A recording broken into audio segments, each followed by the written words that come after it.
எல்லோரும் எப்படி இருக்கீங்க? இன்றைக்கி நான் பன்னீர் ஃப்ரைட் ரைஸ் பண்ணலான்னு நினச்சேன். ஸோ வீட்டில் பார்த்தேன் பன்னீர் இல்லை. ஸோ நானே பண்ணிக்கிட்டேன். ஒரு 1/2 லிட்டர் பால் எடுத்துக்கிட்டேன். அதை ஒரு 10 நிமிஷம் கொதிக்க வச்சேன். அப்புறம் 1 டேபிள் ஸ்பூன் தயிர் ஆட் பண்ணிக்கிட்டேன். அப்புறம் 1 டீஸ்பூன் வினிகர் ஆட் பண்ணிக்கிட்டேன்.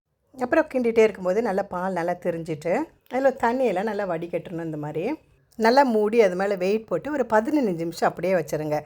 நம்முடைய பன்னீர் தயாராச்சு. இப்போ நல்லா நான் கட் பண்ணிக்கிறேன்.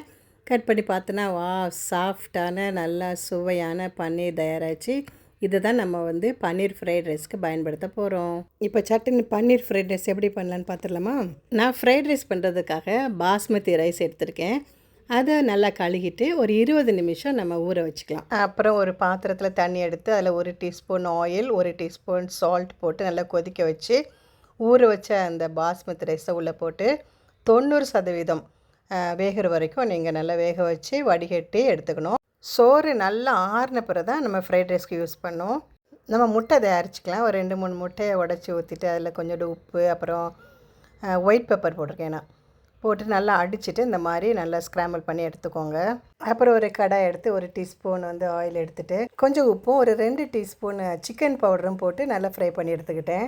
அப்புறம் அதே கடாயில் 1 டீஸ்பூன் ஆயில் சேர்த்துட்டு அதில் கொஞ்சோண்டு பூண்டு கட் பண்ணி வச்சுருந்ததை சேர்த்துட்டு நல்லா ஒரு வாசம் வர்ற வரைக்கும் ஃப்ரை பண்ணிவிட்டு அப்புறம் வெங்காயத்தை ஆட் பண்ணேன்.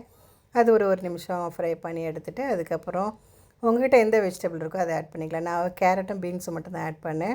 அப்புறம் இந்த ஆறுன அரிசியை அது உள்ளே போட்டு நல்லா கிண்டி எடுத்துகிட்டு இந்த பன்னீர் ஃப்ரைட் ரைஸ்க்கு நல்ல ஒரு சுவை கொடுக்குறது இந்த சாஸ் தான்.